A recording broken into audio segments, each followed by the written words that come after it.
Bismillah. Bismillah.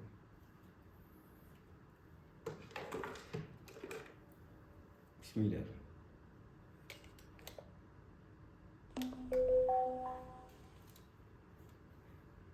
Bismillah. Bismillah.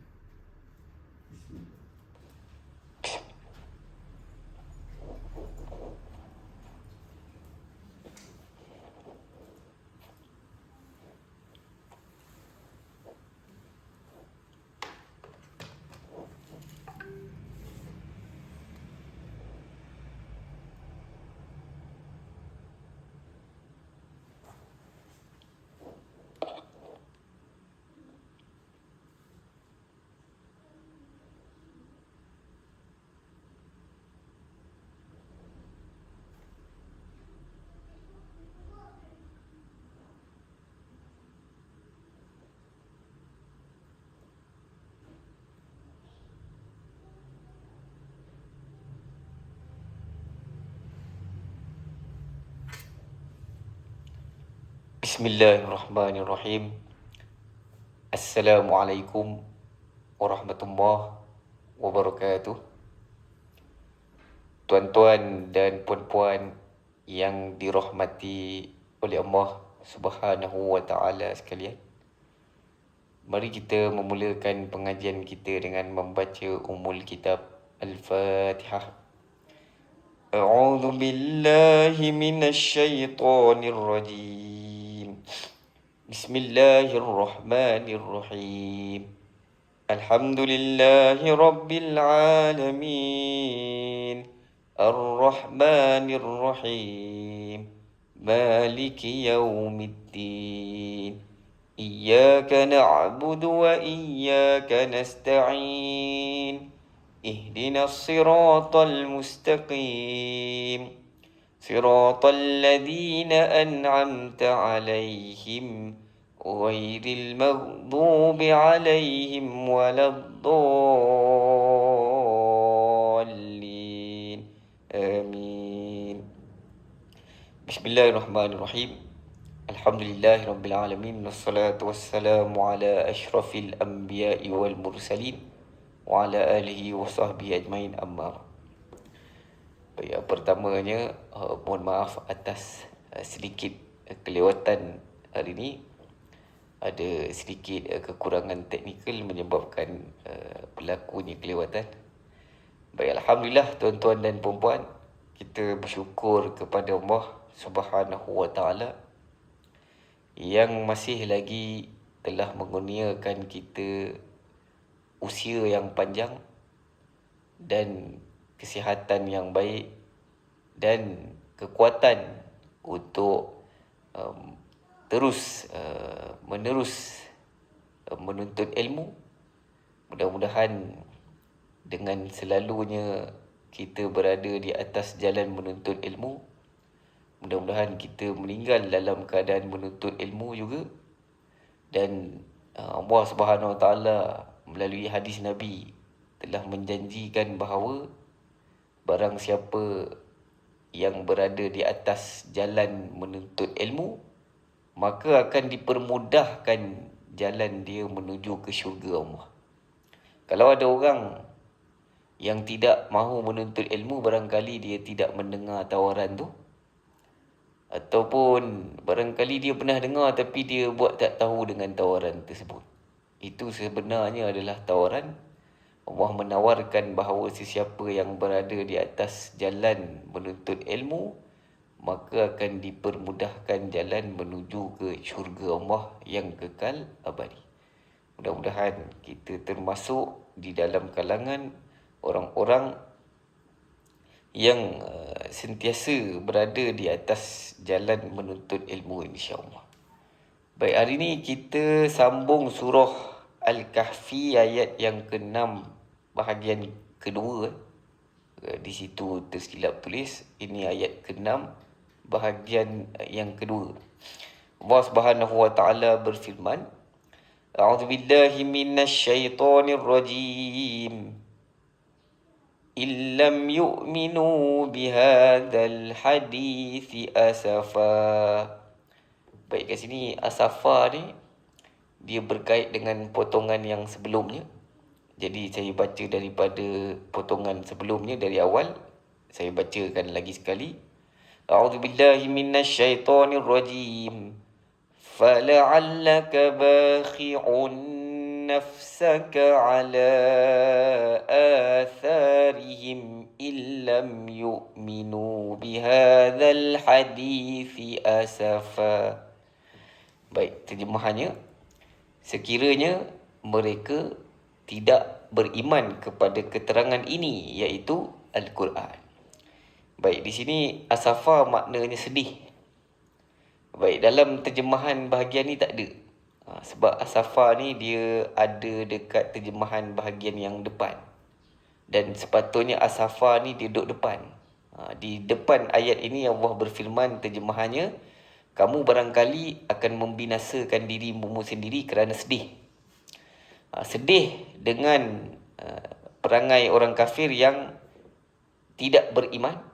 Kat sini menggunakan lam. Lam ni antara maknanya belum beriman.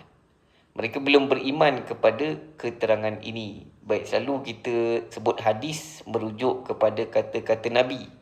Tetapi di sini, hadis di sini merujuk kepada Al-Quran. Baik, apabila kita menjumpa sesuatu perkataan isim di dalam bahasa Arab, kalau dia ada alif lam, maka dia nama khas. Kalau dia nama khas, kita kena buka tafsir, kena tengok betul-betul dalam tafsir, kata nama khas tu merujuk kepada apa. Selalu kita sebut hadis merujuk kepada kata-kata Nabi, tapi di sini hadis bukan merujuk kepada kata-kata Nabi. Hadis di sini merujuk kepada Al-Quran. Mereka menolak Al-Quran. Sedangkan Al-Quran itu adalah panduan kehidupan. Al-Quran itu adalah panduan kehidupan yang membawa mereka kepada tujuan yang benar, iaitu keredaan Allah Subhanahu wa Ta'ala. Kita meminta kepada Allah dalam bulan Ramadan ni setiap malam, Allahumma inna nas'aluka ridhaka. Ya Allah, kami memohon kepadamu redamu. Baik, untuk dapat redha Allah itu, maka kita perlukan panduan, iaitu Al-Quran. Dan Nabi telah menyampaikan kitab panduan ini kepada mereka orang Arab. Tetapi ramai dari mereka tidak mahu beriman. Maka Nabi kelihatannya sangat sedih. Sebagaimana Nabi sangat gembira kalau orang terima Al-Quran, maka sebaliknya pula kalau orang menolak, maka Nabi akan sangat sedih. Kerana apa? Kerana Nabi sangat sayang kepada umatnya. Maka beruntunglah kita yang menjadi umat Nabi Muhammad SAW, kerana Nabi sangat sayang kepada umatnya. Apa tandanya? Tandanya kalau ada orang yang menerima Al-Quran, maka Nabi akan sangat gembira. Dan sebaliknya, kalau orang tak nak beriman, Nabi akan sangat sedih sehingga sampai boleh tahap membinasakan diri. Maka Allah mengingatkan Nabi, janganlah membinasakan dirimu sendiri disebabkan sedih dengan respon orang-orang Arab yang memilih tidak mahu beriman. Mereka tidak beriman tu kerana belum dapat hidayah. Dan hidayah itu urusan Allah. Urusan Nabi hanya menyampaikan. Tugas Nabi hanya menyampaikan. Sebagaimana di sekolah, cikgu punya tanggungjawab ialah mengajar je. Kalau anak murid tu tidak pandai, itu tidak mengapa. Yang penting cikgu hanya menyampaikan, cikgu mengajar saja. Cikgu tidak perlu bersedih hati kalau ada anak murid yang tidak pandai ataupun anak murid yang jenis tidak mahu mendengar cakap. Cikgu tidak perlu bersedih hati. Di rumah pun begitu, mak ataupun nenek atuk bagi saja nasihat kepada cucu tu. Dia tak nak dengar tu, itu pilihan dia. Tetapi kita yang memberi nasihat itu adalah jalan menuju redha Allah Subhanahu wa Ta'ala. Maka siapa yang sedang mengejar redha Allah, dia kena memberi nasihat. Kalau Nabi wajib memberi nasihat, Nabi wajib menyampaikan. Adapun kita ni ada pilihan lain. Kita ni ada pilihan nak beri nasihat ataupun tidak. Tetapi bagi yang benar-benar mengejar redha Allah Subhanahu wa Ta'ala, Dia mesti kena dia mesti kena menghidupkan budaya memberi nasihat. Kerana dalam Al-Quran, dalam surah yang lain, Allah berfirman, wal asr innal insana lafi khus, demi masa sesungguhnya manusia rugi, illal ladzina amanu wa amilus solihat, kecuali orang beriman dan yang beramal soleh, wa tawasau bil haq, dan mereka ni saling pesan-pesan dengan kebenaran, dan wa tawasau bis sabr, dan saling pesan memesan dengan kesabaran. Baik, jadi pengajaran pentingnya ialah sampaikan kebenaran. Kebenaran yang paling penting adalah yang dari Al-Quran. Orang tidak mahu dengar, kita tidak perlu bersedih, tidak perlu kecewa. Baik, tapi kalau kesedih dan kecewa tu, itu tanda kita sayangkan mereka lah. Nabi sayangkan umatnya, maka Nabi sangat sedih. Tetapi Tuhan mengingatkan supaya jangan sedih dengan respon orang-orang yang tidak menerima dakwah ini.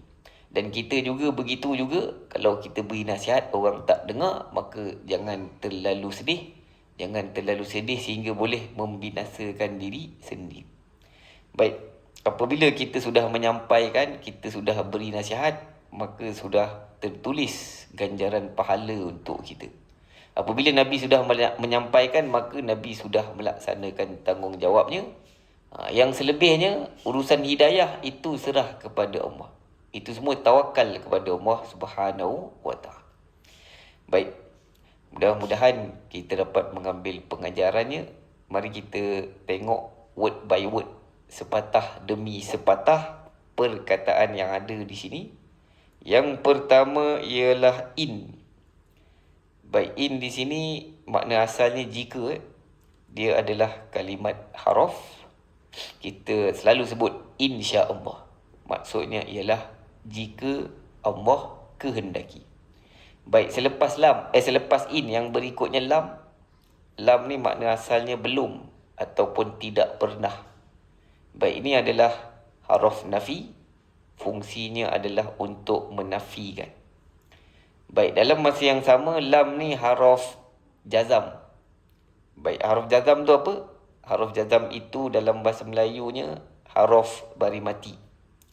Baik, dia dipanggil haraf bari mati kerana fungsi dia membaris matikan fi'il mudhari' selepasnya. Baik, mari tengok fi'il mudhari' selepasnya. Fi'il mudhari' selepasnya yu'minuna, maksudnya mereka beriman. Asalnya ada nun dekat ujung. Tapi kat sini yu'minuna ni dia kena bari mati sebab duduk selepas lam tadi. Tadi ada lam. Lam tu haraf bari mati. Dalam masa yang sama dia haraf nafi. Baik, haraf nafi tu fungsinya untuk menafikan. Manakala haraf bari mati fungsinya membaris matikan fi'il mudhari' selepasnya. Fi'il mudhari' selepasnya kalau ada nun, maka cara dia mati pelik sikit. Cara dia mati ialah dibuang nun. Jadilah yu'minu, tiba-tiba dibuang nun. Kenapa dibuang nun? Sebab ada haraf bari mati sebelumnya yang menyebabkan dia kena mati di sini. Tetapi cara dia mati ialah dibuang nun. Baik, dalam surah Al-Baqarah kita baca alladzina yu'minuna bil ghaib. Alladzina yu'minuna bil ghaib. Dalam surah Al-Baqarah perkataan yu'minuna ada nun, alladzina yu'minuna.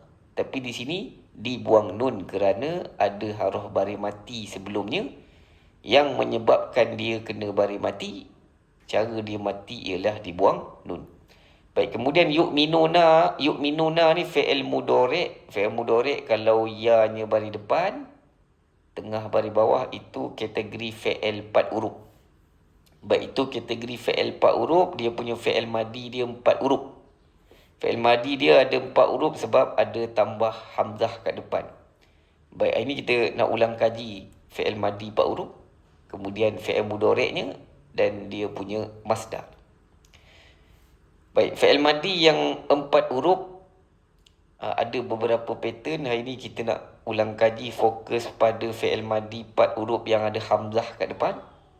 Contohnya di sini amana. Amana maknanya dia telah beriman. Baik, kalau kita nak buang telah, kena tukar jadi fi'il mudhari'. Fi'il mudhari'nya kena guna pattern yuf'ilu. Jadi amanah ikut pattern yuf'ilu dia akan jadi yu'minu. Baik, huruf hamzah ni kalau sebelumnya baris depan, kemudian dia mati, maka badannya akan bertukar jadi waw. Badannya akan bertukar jadi waw. Baik, kalau beriman saja ikut pattern if'al, sepatutnya dia punya masdar tu akan jadi iman. Sepatutnya depan tu ada dua hamzah. Tapi ikut tajwid, bila ada dua hamzah, maka hamzah yang kedua tu akan tukar jadi huruf mat. Ditukar kepada huruf illah. Maka di sini ditukar kepada huruf yang sesuai. Oleh kerana hamzah tu baris bawah, maka di sini ditukar jadi ya. Baik, ya di sini asalnya ialah huruf hamzah tadi. Asalnya huruf hamzah. Sepatutnya depan tu ada dua hamzah tu. Tetapi hamzah yang ni ditukar jadi huruf ya. Maka bunyinya jadi iman. Asalnya iman, tapi ditukar jadi iman. Baik, iman ni maksudnya beriman. Atau makna lain bagi iman ialah mengamankan. Manakala yu'minu, dia beriman atau dia mengamankan. Amanah tadi, dia telah beriman, ataupun makna lainnya, dia telah mengamankan. Dalam surah Quraisy kita selalu baca, li'ila fi Quraisy ila fihim rihlatash syita'i was-saif falyabudu rabb hadzal bait alladzi at'amahum min ju' wa amanahum min khauf. Wa amanahum min khauf. Baik, saya baca ayat ni saja, tak tulis. Mudah-mudahan dapat bayangkan ayat tersebut. Allah berfirman, wa amanahum min khauf, dan dia telah mengamankan. Dia telah mengamankan orang-orang Arab itu dari rasa ketakutan. Baik, itu cerita pasal nikmat terhadap orang Arab Quraisy. Antara nikmatnya ialah wa amanahum. Dia telah mengamankan mereka orang Arab Quraisy.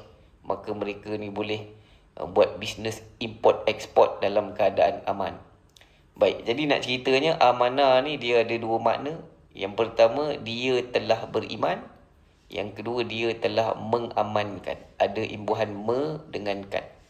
Selalunya kalau ada tambah hamzah ni memang ada me dengan kan. Baik, mari tengok contoh yang lain.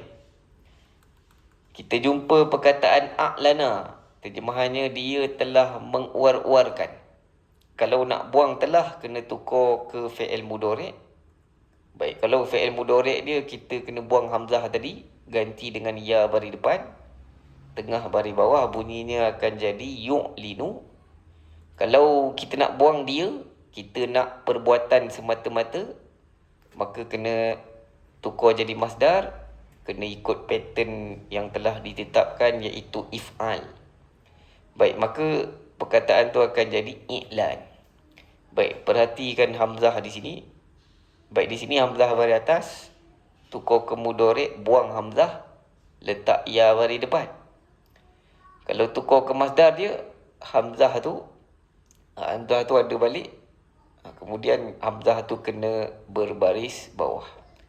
Yang kita jumpa perkataan yang ada hamzah baris bawah, contohnya hukum-hukum tajwid seperti izhar, idgham, ikhfa, iqlab, ismam, imalah. Itu semua ikut pattern if'al. Baik, seterusnya yang fi'il mudhari' ni, huruf ya yang dekat depan ni, ya ni tanda ganti nama diri dia. Yang baris ya ni, ya baris depan tengah baris bawah ni, ini tanda bahawa fi'il madi dia 4 huruf. Fi'il madi yang 4 huruf ni selalunya dia ada tambah me dengan kan. Baik, jadi bila tukar ke mudhari', nak tunjukkan bahawa dia ni ada me dengan kan, maka ya tu kena baris depan, tengah baris bawah. Yang huruf ya ni, kita buang hamzah tadi, ganti dengan ya. Ya ni tanda ganti nama diri dia. Dekat fi'il mudhari' boleh letak hamzah juga. Hamzah tu untuk saya kalau dekat fi'il mudhari'. Kalau untuk dia, kita letak huruf ya. Kalau untuk kau, kita letak huruf ta. Baik, mari kita ulang kaji sikit pattern fi'il mudhari' ikut ganti nama diri. Kita ulang kaji 3 ganti nama diri saja, iaitu dia lelaki, dia perempuan, satu lagi yang ketiga mereka. Baik, kalau dia lelaki, kita letak dekat depannya ya, hujung baris depan. Kalau dia perempuan, kita letak ta, hujung baris depan. Baik, kalau mereka, kita letak ya, hujungnya baris depan juga. Tapi cara dia baris depan ialah dengan ada nun kat sini. Dekat sini ada nun ni menunjukkan hujung dia ni baris depan. Kalau ikut pengajian Nahu yang sebenar, mereka panggil marfu. Marfu tu apa? Marfu tu maksudnya baris depan. Tapi yang ni marfu dengan kekalnya nun di sini. Sebab itu kalau perbahasan Nahunya lah, kalau guna istilah Nahunya. Baik, mari tengok contoh di situ. Yunfiku tu ada ya tu untuk ganti nama diri dia. Baik, kenapa ya ni baris depan? Yang ni sebab fi'il madi dia 4 huruf. Fi'il madi dia 4 huruf, ada hamzah. Fi'il madi dia anfaqa. Baik, kalau tukar kepada perempuan, tunfiku. Kalau mereka, yunfikuna. Baik, mari tengok terjemahan. Yunfiku, dia membelanjakan. Tunfiku, dia perempuan membelanjakan. Kalau yunfikuna, mereka membelanjakan. Baik, kat sini mereka ni laki. Kalau mereka perempuan, kita buang waw ni. Buang waw. Qaf ni mati, bunyinya jadi yunfikna. Kalau yunfikna maknanya mereka perempuan. Kalau mereka lelaki, yunfikuna. Baik, mari tengok contoh ayat.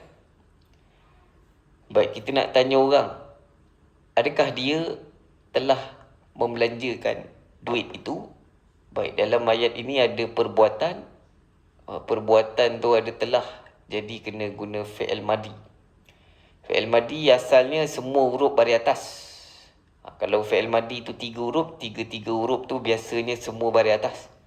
Tapi kalau 4 huruf, huruf kedua tu mati. Baik, kat sini ujungnya baris atas ni tanda ganti nama diri dia. Kita tidak perlu terjemah dia kat sini. Tidak perlu guna ganti nama diri yang zahir. Kat sini dia ni tersembunyi dalam fi'il madi ni. Baik, kemudian nukud maknanya duit. Oleh kerana ada alif lam, jadi dia nama khas. Dekat depan tu, dekat ujung tu kita terjemahkan itu. Baik, seterusnya, kalau tanya dekat depan tu ada adakah tu, sebenarnya kena tambah hal kat depan tu. Dekat depan tu kena tambah hal. Hal anfaqa an-nuquda. Ataupun kalau tak nak guna hal, kita boleh gunakan hamzah. Jadi 2 hamzah, iaitu a'anfaqa an-nuquda. Baik, seterusnya kita nak jawab tak. Dia belum membelanjakan duit itu. Baik, tak yang mula-mula ni dalam bahasa Arab kita guna la. Manakala dia belum membelanjakan. Baik, kat sini ada belum. Baik, kalau ada perkataan belum ni, maka kita kena guna fi'il mudhari'. Membelanjakan ni kena guna fi'il mudhari'. Dia di situ kita letak huruf ya. Ya ni kena baris depan sebab fi'il madi dia tadi 4 huruf. Fi'il madi 4 huruf, kalau tukar ke mudhari', maka ya-nya kena baris depan. Tengah dia pula kena tukar baris bawah. Yang ujung kenapa mati? Mati ni sebab lam ni haraf baris mati. Lam ni dia ada 2 nama. Nama yang pertama haraf nafi. Nama yang kedua haraf baris mati. Baik, fungsi dia menafikan dan membaris matikan fi'il mudhari' selepasnya. Selalu kita baca surah Al-Ikhlas, lam yalid. Yalid tu mati. Walam yakul lahu kufuwan ahad. Walam yakul, yakul tu mati hujung dia. Baik, seterusnya yang ba' ni, kalau bahasa Inggeris dia macam yet. He not spend yet. He not spend yet. Kena tambah yet kalau bahasa Inggeris. Kalau bahasa Arab, mereka tambah ba'd dekat ujung ni. Baik, seterusnya dia tidak ingin membelanjakan duit tu. Orang bagi duit tapi dia tidak ingin membelanjakan duit itu. Dia berjimat. Baik, dalam bahasa Arabnya dia tidak ingin. La yuridu. La yuridu maksudnya dia tidak ingin. Baik, perkataan membelanjakan di sini oleh kerana dia dengan dia ni, perbuatan ni dengan dia ni dia jauh sikit, maka kita boleh guna masdar. Kita boleh guna masdar, jadi kat sini kita gunakan perkataan infak. La yuridu infak. Baik, kat sini infak makna dia membelanjakan. Tadi yunfik pun membelanjakan tapi ada dia. Anfaqah tadi pun membelanjakan juga tapi ada dia telah. Yang ni infak ni makna dia semata-mata membelanjakan.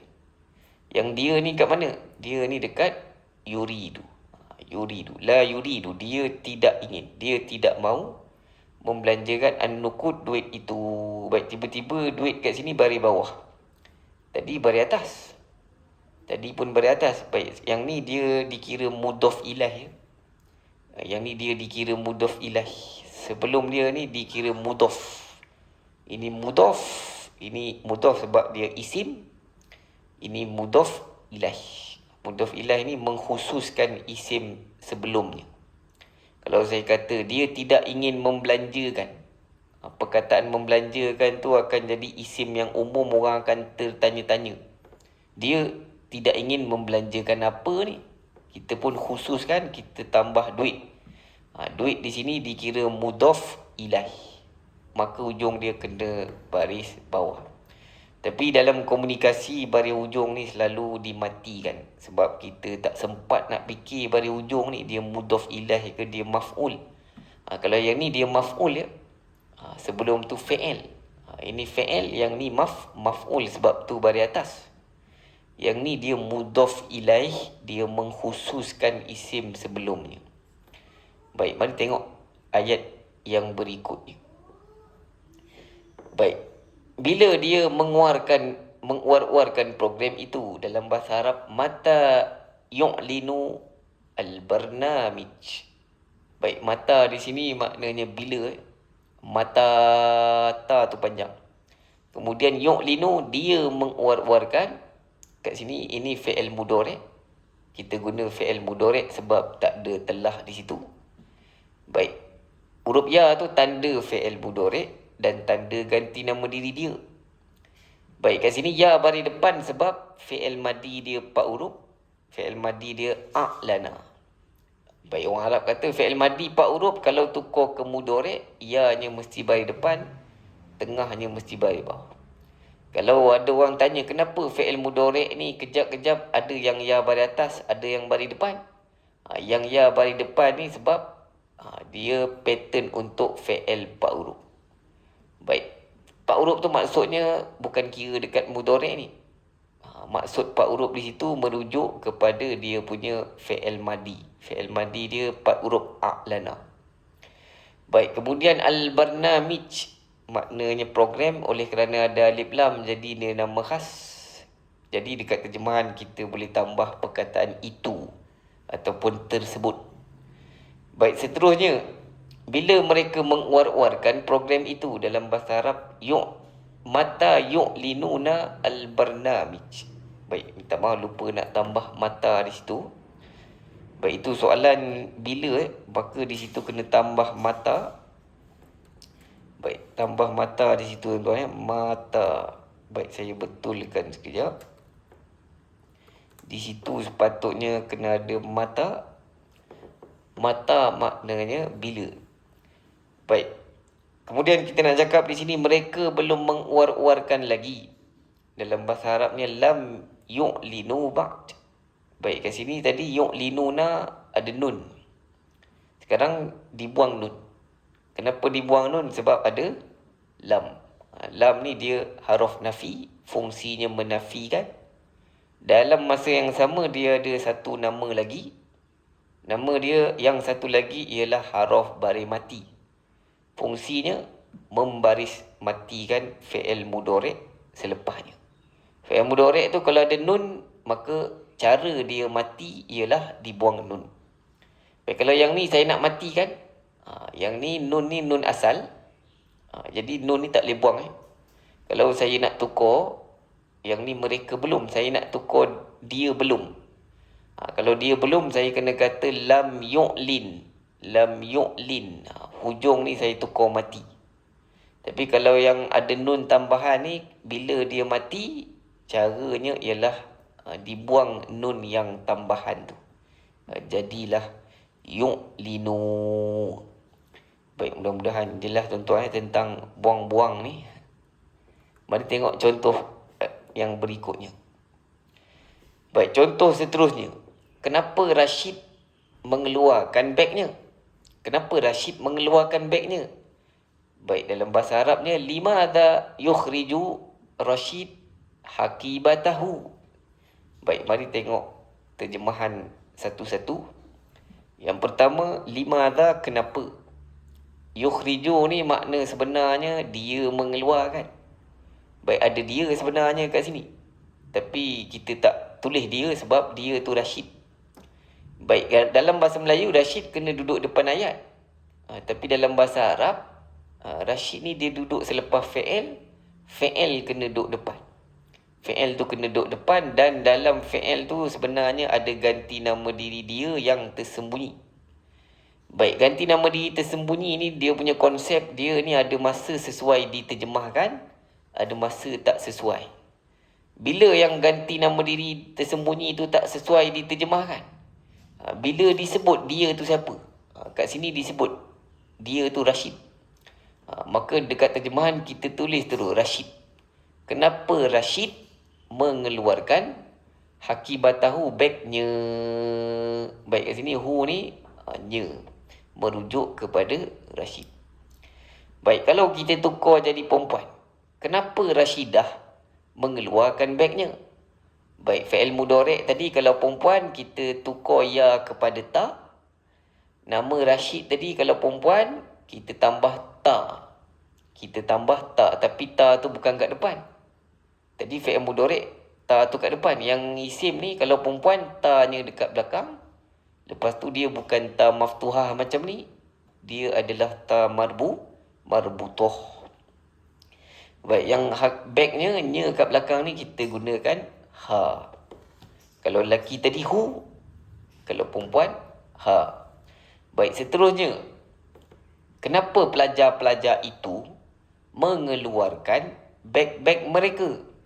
Baik, dalam bahasa Arab, limadha yukhriju at-tullab haqaibahum. Baik, tadi hakibah satu beg. Kalau banyak beg, dalam bahasa Arab haqaib. Yang hum ni mereka. Siapa mereka? Pelajar-pelajar. Kenapa yukhriju ni seorang je ni? Yukhriju sama macam atas untuk seorang. Baik, orang Arab kata fi'il kalau dekat depan, fi'il kalau kat depan, kalau kategori pihak ketiga, fi'il itu dia wajib mufrad. Fi'il tu kalau kat depan, dia wajib mufrad. Sepatutnya kalau ikut logik kita, pelajar ni ramai. Sepatutnya mereka mengeluarkan. Sepatutnya ada waw nun. Sepatutnya yukhrijuna. Sebab pelajar ni ramai. Tapi dalam bahasa Arab ni dia pelik sikit. Orang Arab kata fi'il kalau kat depan ni dia wajib mufrad. Tapi kalau bertukar jantina, kalau tukar jantina tadi kena tukar jantina. Tapi kalau bertukar bilangan tidak perlu kita matchingkan bilangan ni. Kat sini pelajar ramai. Tapi fi'il tu kita kekalkan bentuk singular dia, bentuk mufradnya. Kita tidak ubah fi'il yang dekat depan ni. Tapi kalau terbalik kan, pelajar tu letak kat depan, nanti kena matchingkan. Kalau terbalik kan, pelajar ni kita sebut kat depan, maka yukhriju ni kena tambah waw nun. Maka bunyinya jadi yukhrijuna. Baik, mudah-mudahan jelas di situ tuan-tuan. Baik, habis cerita tentang fi'il mudhari' tadi, kita kembali ke surah Al-Kahfi tadi balik. Kita nak menghabiskan beberapa lagi baki perkataan yang ada. Perkataan yang seterusnya bihadha. Ada dua patah perkataan. Yang pertama bi maknanya dengan. Kemudian haza maknanya ini. Baik, mari tengok jenis perkataan ni. Yang pertama bi itu huruf jar. Dalam bahasa Melayunya huruf baris bawah. Manakala hadha isim isyarah. Isim isyarah ni salah satu isim yang kebal. Apa maksud kebal? Kebal maksudnya dia tidak boleh berubah baris ujungnya. Baik, sepatutnya kat sini hazai kena baris bawah sebab ada huruf jar. Tapi dia kebal, maka ujung dia tidak boleh berubah baris. Baik, yang seterusnya al-hadis. Maksudnya kat sini cerita. Dia kalimat isim. Kalau buka tafsir, al-hadis di sini merujuk kepada Al-Quran. Baik, kita biasa dengar al-hadis ini dekat ayat lain. Allah berfirman, hal ataka hadithu Musa. Hal ataka hadithu Musa. Terjemahannya, pernahkah datang kepadamu cerita tentang Musa? Pernahkah datang kepadamu cerita tentang Musa? Baik, di situ hadis maksudnya cerita. Cerita tentang Musa. Tapi di sini, hadis di sini merujuk kepada Al-Quran. Dan di dalam Al-Quran, sebahagian besar kandungannya ialah tentang cerita. Cerita tentang Nabi Musa tu, kita bukan dapat daripada Israiliyat. Memang ada dalam Al-Quran. Cerita tentang Nabi Adam, bukan dari Israiliyat. Memang ada dalam Al-Quran. Jadi sebahagian besar kandungan Al-Quran itu adalah cerita. Baik, seterusnya, selepas Al-Hadis, yang berikutnya ialah asafan. Asafan tu maknanya bersedih hati. Itu kalimat isim. Tanda isim di situ, di hujung dia ada tanwin. Tanwin hanya boleh ada pada kalimat isim. Jadi kalau jumpa perkataan yang ada tanwin, confirm perkataan itu adalah isim. Baik, habis ayat ke-6 bahagian kedua surah Al-Kahfi tadi. Baik, sekarang kita nak buat sedikit latihan berkaitan topik kita bincang tadi, tuan-tuan. Tadi kita cerita pasal fi'il mudhari' dan juga pertukaran fi'il 4 huruf tadi. Baik, di sini ada contoh. Mari tengok dulu contoh. Contoh di sini aslaha maknanya dia telah memperbaiki. Yuslihu dia memperbaiki. Islah maknanya memperbaiki. Baik, kita nak tukar yang bawah ni. Dia telah menyempurnakan. Akmala. Dia menyempurnakan yukmilu. Kita nak tukar jadi perkataan menyempurnakan saja. Baik, cuba tuan-tuan dapatkan perkataan menyempurnakan itu saja. Baik, kalau tengok di ruangan komen, Hajah Norizan kata ikmal. Hajah Azmawati pun kata ikmal. Biar Hajah Nur Asmah tanya, kalau tanwin tak selari tu dikira isim juga ke? Tanwin tu merujuk kepada baris 2 di hujung. Dia selari atau tidak, itu tetap dikira isim. Baik, Hajah Kak Cik kata ikmal. Hajah Halimah pun kata ikmal. Hajah Robiah pun kata ikmal. Hajah Rohani pun kata ikmal. Hajah Nur Asmah pun kata ikmal. Baik, jadi semua sepakat di situ bahawa perkataan menyempurnakan dalam bahasa Arab ialah ikmal. Baik, ramai orang Melayu letak nama anak dia ikmal. Ikmal tu adalah masdar. Masdar adalah isim. Isim memang kita boleh jadikan nama orang. Baik, ikmal makna dia menyempurnakan. Ataupun penyempurnaan. Baik, kalau kamal, kamal tu sempurna. Kamal sempurna.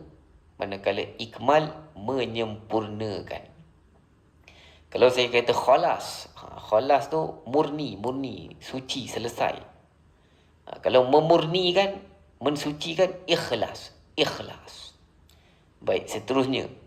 Mari tengok yang berikutnya. Baik, kita tengok dulu contoh. Contoh di sini, awqafa maknanya dia telah memberhentikan. Dia telah memberhentikan. Dia buat sesuatu berhenti. Kalau dia memberhentikan, yuqifu. Kalau memberhentikan, iqaf. Iqaf. Baik. Selalu kita sebut wukuf. Wukuf berhenti. Kalau memberhentikan, iqaf. Baik, yang bawahnya aulaja, dia telah memasukkan. Kalau ilaj memasukkan, kita nak dapatkan di sini perkataan dia memasukkan.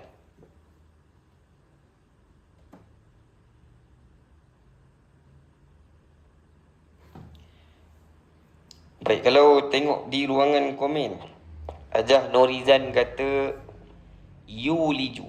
Yuliju, tidak ada hamzah, bunyinya yuliju. Ajah Norasmah pun kata yuliju. Ajah Azmawati pun kata yuliju. Ajah Halimah kata yuliju. Ajah Kak Cik pun kata yuliju. Ajah Robiah pun kata yuliju. Baik, semua sepakat jawapannya yuliju. Ajah Rohani Yusof pun kata yuliju. Baik, betul jawapan tu. Kita selalu dengar dalam Quran Allah berfirman, yulijul laila fin nahar wa yulijun nahara fil lail. Dia memasukkan malam ke siang, dia memasukkan siang ke malam. Baik, dalam bahasa Arabnya dia memasukkan tu yuliju. Baik, yang berikutnya perkataan it'am, maksudnya beri makan. Yut'imu, dia beri makan. Kita nak dapatkan perkataan dia telah beri makan. Baik, Ajah Norasmah kata letak hamzah pada atas, bunyinya at'ama. Ajah Norizan pun kata at'ama. Ajah Kak Cik pun kata at'ama. Ajah Azmawati pun kata at'ama. Baik, betul jawapan tersebut. Jawapannya ialah at'ama. Kita selalu baca dalam Quran, alladhi at'amahum min ju'. Alladhi at'amahum, dia telah beri makan. Baik, Ajah Halimah pun kata at'ama. Ajah Rohani pun kata at'ama. Ajah Robiah pun kata at'ama. Depan dia ada hamzah. Hamzah itu berbaris atas. Baik, selalu kalau ada hamzah tu ada me dengan kan. Dan kadang-kadang me dengan kan tu sama maksud dengan beri. Saya ulang tuan-tuan, fi'il madi yang ada hamzah tu, penambahan hamzah tu fungsinya selalunya untuk me dengan kan. Dan kadang-kadang me dengan kan tu dia sama maksud dengan beri. Contoh, kalau dia telah menghadiahkan, sama maksud dengan dia telah beri hadiah. Kalau dia telah mengijazahkan, sama maksud dengan dia telah beri ijazah. Baik, yang seterusnya. Baik, ini pertukaran fi'il mudhari'. Mari tengok contoh di sini. Contoh di sini, yut'imu, dia beri makan. Kalau dia perempuan, tut'imu, kita nak tukar jadi mereka. Kita nak kata mereka beri makan, mereka di situ lelaki. Baik, macam mana bunyinya tuan-tuan? Baik, Ajah Norasmah kata kena letak ya dekat depan, di ujungnya waw nun. Baik, Ajah Norizan pun kata kena letak ya dekat depan, waw nun dekat ujung. Yut'imun. Baik, Ajah Azmawati pun kata yut'imun. Ajah Kak Cik pun kata yut'imun. Baik, jadi semua sepakat jawapannya yut'imun. Ajah Robiah pun kata yut'imun. Ajah Halimah pun kata yut'imun. Baik, jadi semua sepakat di situ kena tambah ya. Kemudian ujung dia kena ada waw nun. Baik, betul jawapannya. Jawapannya ialah yut'imun. Ajah Rohani pun kata yut'imun. Baik. Baik, orang Arab kata fi'il mudhari' ni sebenarnya kita kena tengok depan dan belakang. Kalau belakang tak ada tambah apa-apa, depannya ada ta, itu untuk dia perempuan. Kalau kau lelaki pun sama. Kalau kau lelaki pun sama, tut'imu juga. Kalau dia lelaki, yut'imu, hujung tak ada tambah apa-apa. Baik, saya ulang tuan-tuan. Kita nak tahu ganti nama diri dalam fi'il mudhari'. Maka kita sebenarnya bukan kena tengok depan saja. kita juga kena tengok dekat belakang. Kalau kita jumpa depannya ya, belum tentu dia lagi. Kalau ada waw nun dekat ujung, maka dia akan jadi ganti nama diri mereka di situ, bukan dia. Baik, mari tengok yang berikutnya. Baik, cuba tuan-tuan kenal pasti dalam 3 perkataan ni yang mana satu bukan masdar. Baik, Ajah Norizan kata yang bukan masdar di situ ialah Anwar. Baik. Ajah Azmawati kata Anwar, Ajah Norasmah pun kata Anwar.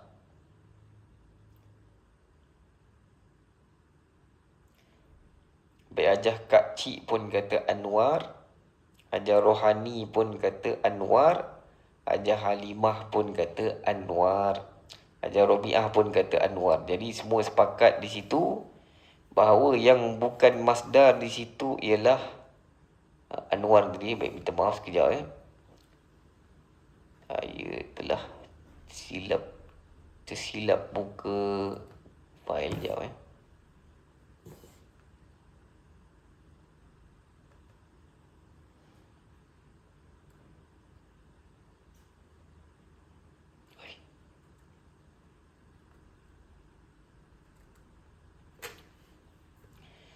Baik, tadi jawapannya Anwar Jawapan tadi Anwar. Anwar tu kita sedia maklum makna dia ialah cahaya. Cahaya itu jamak taksir. Baik, orang Arab kata kalau perkataan tu ada tambah hamzah, kena tengok betul-betul baris hamzah tu. Kalau hamzahnya baris atas, pattern dia af'al, itu masuk bawah kategori jamak taksir. Contohnya Anwar, Asbab, Albab, Akhlak. Baik, yang dua lagi itu masdar. Saya terjemahkan. Ikram maksudnya memuliakan. Ijbar tu maksud dia memaksakan. Atau orang Melayu selalu kalau memaksa tak dekan, memaksa. Ijbar tu memaksa. Ikram ni memuliakan. Baik, yang berikutnya. Sila bulatkan fi'il mudhari'.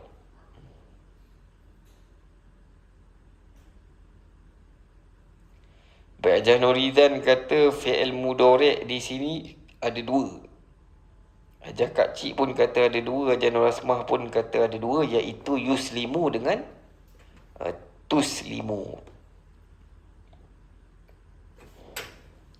Baik, Ajah Halimah pun kata ada 2, iaitu yuslimu dengan tuslimu. Baik, betul jawapan tersebut. Yuslimu tu maksudnya dia menyerahkan. Manakala tuslimu pun dia menyerahkan, tapi yang ni dia perempuan, yang ya dia lelaki. Baik, Ajah Asmawati pun kata 2, Ajah Rohani pun kata ada 2, yuslimu dengan tuslimu. Baik, yang tengah ni masdar sebab hamzah dia baris bawah. Baik, kat sini Islam maksud dia menyerahkan. Yuslimu menyerahkan juga, tapi ada dia. Tuslimu menyerahkan juga, tapi ada dia perempuan. Yang tengah ni, ni perbuatan semata-mata orang Arab panggil masdar. Baik, seterusnya. Sila bulatkan fi'il mudhari'. Baik, tadi Ajah Rohaya pun kata ada 2 tadi. Betul jawapan tersebut. Baik, soalan yang berikutnya. Sila bulatkan fi'il mudhari'. Baik, Ajah Norasmah kata ada 2. Iaitu yu'minuna dengan muslimuna. Ajah Norizan kata bukan 2, 1 saja. Iaitu yu'minuna, yang ada ya. Ajah Kak Cik pun kata 1 saja yang ada ya dekat depan, iaitu yu'minuna. Ajah Halimah pun kata yu'minuna, 1 saja. Ajah Robiah pun kata 1 saja, iaitu yu'minuna. Ajah Azmawati pun kata yu'minuna. Baik, betul jawapan tersebut. Baik, yang 2 lagi tu ada mim baris depan. Baik, sini ada mim baris depan. Yang sini pun ada mim baris depan. Ini nama dia isim fa'il. Terjemahan isim fa'il tu kita kena tambah orang yang. Baik, mu'minuna maknanya orang-orang yang beriman. Muslimun ni orang-orang yang menyerahkan diri. Baik, yang fi'il mudhari' yu'minuna saja makna dia mereka beriman. Baik, fi'il mudhari' tandanya dekat depan mesti ada 4 huruf. Sama ada huruf hamzah atau nun atau ya atau ta. 4 huruf tu nak senang ingat kita sebut anaitu anaitu. Baik. Mari tengok seterusnya. Dalam surah Al-Kahfi ni ada fi'il mudhari'. Cuba tuan-tuan dan puan-puan cuba cari yang mana satu fi'il mudhari'. Baik, saya bacakan dahulu ayat ini sementara tuan-tuan cuba cari. Allah Subhanahu wa taala berfirman, A'udzubillahi minasyaitonir rajim. Haula'i qaumun ittakhadhu min dunihi alihah laula ya'tuna 'alaihim bisultanin bayyin. Baik, kita nak cari fi'il mudhari' di situ. Ajar Norizan kata ada satu, iaitu perkataan ya'tuna. Baik, Ajar Azmawati pun kata ya'tuna. Ajar Nur Asmah pun kata ya'tuna. Ajar Kak Cik pun kata ya'tuna. Ajar Robiah kata ya'tuna. Ajar Halimah pun kata ya'tuna.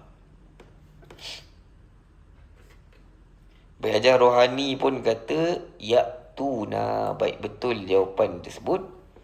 Ya'tuna tu fi'il mudhari'. Ya dekat depan tu barangkali dia atau barangkali mereka. Baik, macam mana nak tahu dia ke mereka? Tengok di ujung ada waw nun, maka confirm di situ mereka. Baik, kat sini diterjemahkan mereka mengemukakan. Mereka mengemukakan. Baik, dari mana datangnya tidak? Tidak tu datangnya daripada la. La di situ haruf nafi, maknanya tidak. Baik, kat sini ya'tuna ni ya-nya bari atas tu sebab fi'il madi dia 3 huruf. Fi'il madi dia 3 huruf yang memang asalnya sudah ada hamzah. Fi'il madi dia ata. Baik, fi'il madi dia ata. Ata maknanya dia telah datang. Fi'il madinya ata, kita selalu jumpa dalam Al-Quran. Hal ataka hadisul Musa. Hal ataka hadisul junud. Baik, ata tu maksudnya dia telah datang. Tukar ke mudhari' ya'tuna makna asalnya mereka datang. Makna asalnya mereka datang. Baik, sedikit penjelasan. Ini cerita pasal Ashabul Kahfi. Mereka sesama mereka ni sembang berkenaan dengan amalan dia orang punya masyarakat lah. Mereka bertanya sesama mereka, kaum kita ni telah menjadikan selain dia sebagai Tuhan-Tuhan untuk disembah. Mengapa mereka, iaitu kaum tadi, kenapa kaum kita ni, mereka ni tidak mampu mengemukakan alasan yang terang tentang kepercayaan mereka? Baik, di sini apa yang ingin ditunjukkan di sini ialah pemuda-pemuda ni mementingkan dalil, bukti untuk sesuatu amalan. Kalau tak ada bukti, maka amalan itu adalah amalan yang diragui. Kalau diragui, maka buat apa nak diamalkan? Baik, mereka ni hidup pada zaman orang-orang dan raja menyembah Tuhan-Tuhan selain dari Allah. Dan bila minta bukti kenapa mereka amalkan perkara tersebut, mereka tidak boleh mendatangkan bukti yang jelas. Baik, seterusnya, mari tengok yang berikutnya. Cuba kenal pasti fi'il mudhari' dalam ayat ni. Saya bacakan dahulu ayatnya. Allah berfirman, A'udzubillahi minasyaitonir rajim. وَإِذِ اعْتَزَلْتُمُوهُمْ وَمَا يَعْبُدُونَ إِلَّا اللَّهَ فَأْوُوا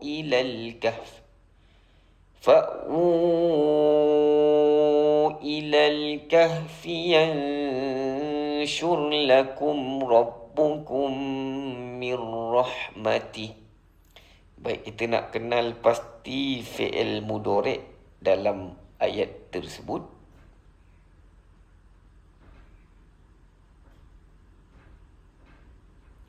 Cuba tuan-tuan kenal pasti yang mana merupakan fi'il mudhari'. Baik, Hajah Nuridan kata ada dua fi'il mudhari' di situ, iaitu yang pertama ya'buduna, kemudian yang kedua Hajah Nuridan kata yanshur. Baik, Hajah Azmawati pun setuju dengan jawapan Hajah Nuridan tadi, ada dua juga, ya'buduna dengan yanshur. Baik, Hajah Kak Cik pun kata ada dua, Hajah Halimah, Hajah Nur Asmah pun kata ada dua, iaitu ya'buduna dengan yanshur.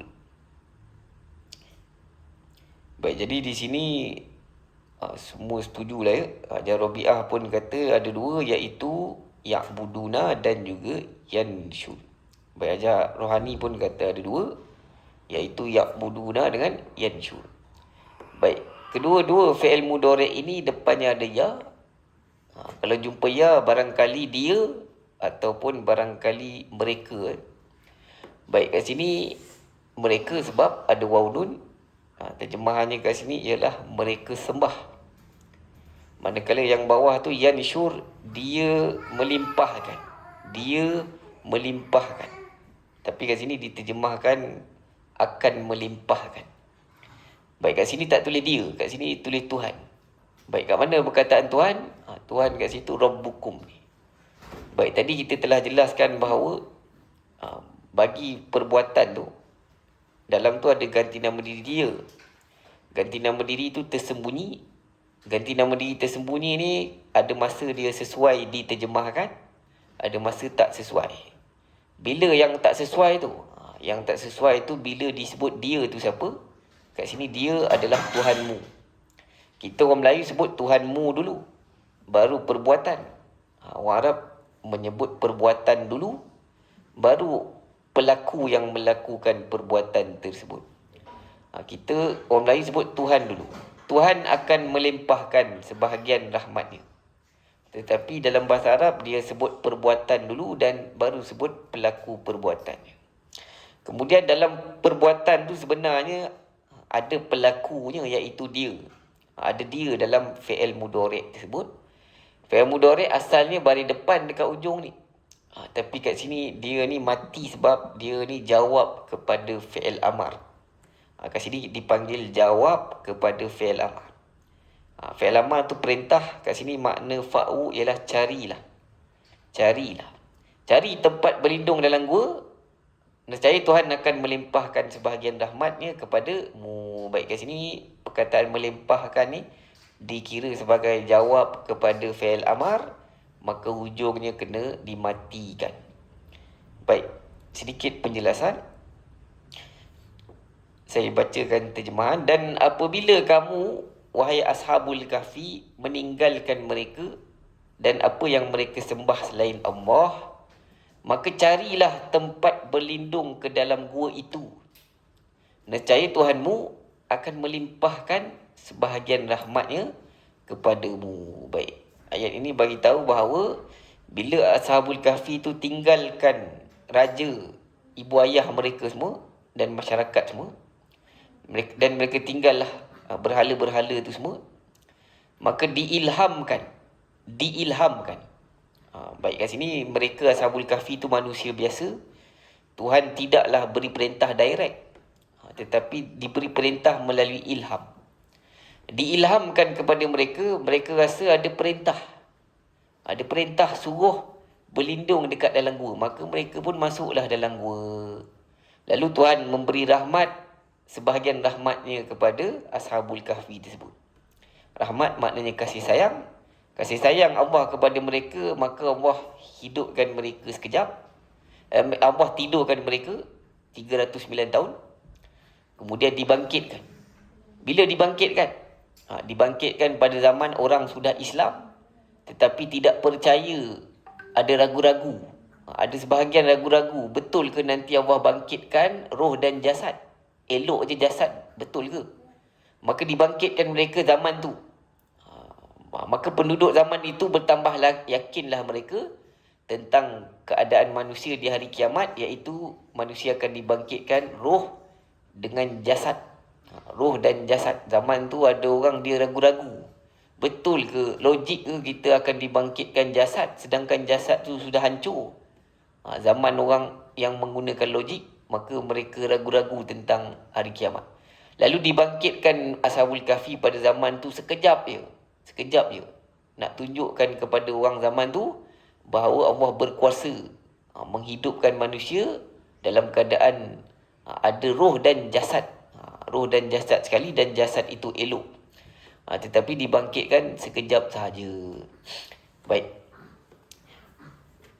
Baik, mari tengok yang berikutnya, surah Al-Kahfi ayat 93. Cuba kenal pasti. Baik, sebelum tu. Baik, yang fi'il mudhari' ni semua ya baris atas. Kalau ya baris atas maknanya fi'il madi dia secara asasnya dia punya fi'il madi 3 huruf. Ini fi'il madi dia nasyara. Yang ni fi'il madi dia abada. Abada. Yang ni nasyara. Ini kategori fi'il 3 huruf. Sebab tu ya dia berbaris atas. Baik, yang seterusnya cuba kenal pasti lagi tuan-tuan fi'il mudhari' dalam ayat ni. Ini ayat 93 surah Al-Kahfi. Saya bacakan dahulu ayat ini. Allah berfirman, A'udzu billahi minasyaitonir rajim. Hatta idza balagha bainas saddaini wajada min dunihima qauma وجد من دونهما قوما لا يكادون يفقهون قولا. Baik. Terjemahan. Kita nak cari fi'il mudhari' dalam tu. Ajar Nuridan kata ada satu, iaitu yafqahuna. Ajar Azmawati pun kata ada satu, yafqahuna. Hajar Nur Rasmah, Hajar Halimah, Hajar Rabi'ah, Hajar Rohani pun kata ada satu, iaitu yafqahuna. Hajar Kak Cik pun kata ada satu, yafqahuna. Tapi di situ sebenarnya ada dua. Sebelum yafqahuna, sebelum tu, iaitu yakaduna, ini pun fi'il mudhari'. Ini pun fi'il mudhari' juga, sebab dia ada ya kat depan tu. Baik, kat sini yakaduna makna sebenarnya mereka hampir. Kat sini tak tulis mereka, ditulis hampir saja. Makna sebenarnya mereka hampir. Mereka hampir. Baik. Kalau saya nak kata mereka hampir jatuh, mereka hampir tertipu, mereka hampir tidak puasa, contoh ya. Baik, perkataan mereka hampir tu dalam bahasa Arab yakaduna. Baik. Manakala yafqahuna ni maksudnya mereka mengerti. Mereka mengerti. Baik, kat sini ditulis mengerti saja. Sebenarnya ada mereka di situ. Baik, mereka di situ adalah ganti nama diri tersembunyi. Kat sini penterjemah nak meringkaskan ayat, maka tidak ditulis mereka. Katalah nak tulis mereka kat sini. Sesuatu kaum yang mereka hampir tidak mereka mengerti perbicaraan. Kalau ulang 2 kali mereka tu tak sesuai, dan kalau tulis mereka pun macam tak sesuai dalam bahasa Melayu, maka dibuang ganti nama diri mereka tersebut. Tapi dalam ayat tu ada ganti nama diri mereka merujuk kepada sesuatu kaum. Kaum tu ramai. Kaum tu ramai, jadi kena gunakan ganti nama diri mereka. Baik, kat mana perkataan kaum? Kat sini ke? Bukan, kat depan. Baik, tadi saya kata kalau fi'il tu dia selepas dia punya pelaku. Kalau dia selepas dia punya pelaku, kat sini ini pelaku dia kan, dia selepas, maka dia kena bagi matching. Dia kena bagi matching. Tapi kalau terbalik, kalau fi'il kat depan, fi'il ni dia wajib mufrad, wajib singular, tak ada waw nun ni. Tapi sekarang dia punya pelaku dia ni kat depan, kaum. Kaum yang tidak mengerti, yang hampir tidak mengerti perbicaraan. Baik, kaum kat situlah yang hampir tidak mengerti perbicaraan, kaum kat situ pelaku bagi perbuatan ni. Kaum tu duduk kat depan, jadi fi'il dia kena bagi matching dengan kaum tu. Oleh kerana kaum tu ramai, maka fi'il kat sini pun kena gunakan yang ramai juga. Baik, saya bacakan terjemahan dan sedikit penjelasan. Sehingga apabila Zulkarnain, dia telah sampai di antara dua buah gunung, dia mendapati di hadapan kedua bukit itu suatu kaum yang hampir tidak mengerti pembicaraan. Dia jumpa dengan kaum yang mana tak berapa pandai dalam bab berbicara ni. Orang cakap pun dia tak berapa faham. Dan sampai sekarang pun kalau tengok National Geography, memang ada tempat-tempat, kita panggil tempat orang asli, yang mana mereka ni baju pun tak ada. Baju pun tak ada, bahasa pun pelik-pelik, sistem bahasa pun kita tak pasti macam mana. Baik, di tempat inilah adanya Ya'juj dan Ma'juj yang selalu mengacau kaum ni. Maka kaum tu minta tolong kepada Zulkarnain. Maka Zulkarnain mengetahui kemampuan dia bahawa dia tidak mampu lawan Ya'juj dan Ma'juj ni. Maka dia pun buatlah tembok. Dan lepas dia buat tembok tu, dia mengingatkan kepada Allah. Dia mengingatkan kepada Allah, mengingatkan tentang takdir Allah. Dia mengatakan bahawa ini tembok ni adalah kuasa Allah Subhanahu Wa Taala. Nanti bila sampai janjinya hari kiamat, maka akan dibinasakan.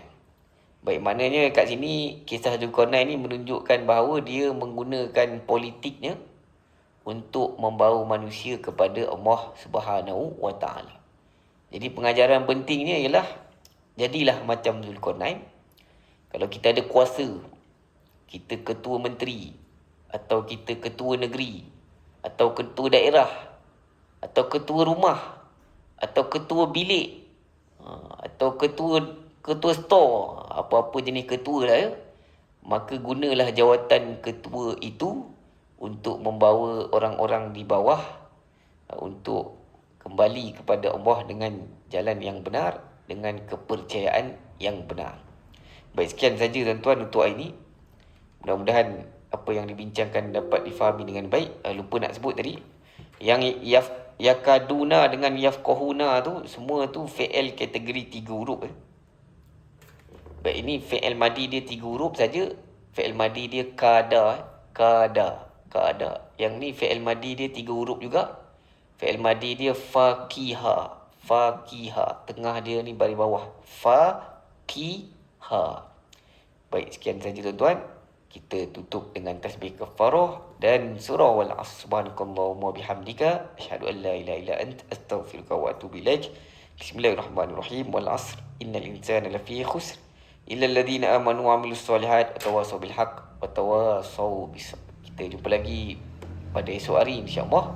Wassalamualaikum warahmatullahi wabarakatuh.